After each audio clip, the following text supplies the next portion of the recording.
Ya, bisnes semakin senang, soalannya bisnes anda boleh bertahan.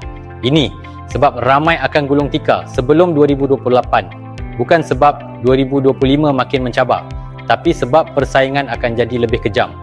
80% bisnes kecil dan sederhana bakal lenyap. Ini bukan andaian, tapi realiti yang dah berlaku di negara maju. Kalau suka tips, saya cepat komen suka dan tekan love, save, share supaya kawan pun dapat manfaat.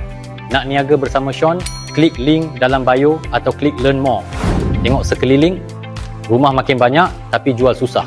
Kedai makin banyak tapi pelanggan makin kurang. Produk makin banyak tapi persaingan makin gila. Persoalannya, bisnes anda boleh bertahan atau jadi sebahagian yang tersingkir. Ramai usahawan fikir nak survive setahun dua, tapi tak fikir apa jadi dalam 5 tahun akan datang.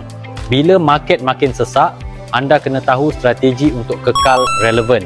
Kenapa bukan yang kuat yang bertahan, tapi yang mampu adaptasi? Dulu dinosaur paling kuat, tapi tetap pupus sebab tak boleh sesuaikan diri dengan perubahan.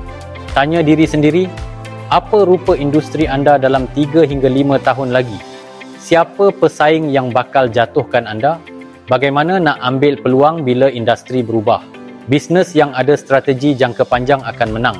Bila industri mengalami perubahan besar, inilah peluang untuk naik lebih tinggi. Nak tahu bagaimana nak bersedia sebelum terlambat? Klik link di bio dan tinggalkan maklumat anda sekarang.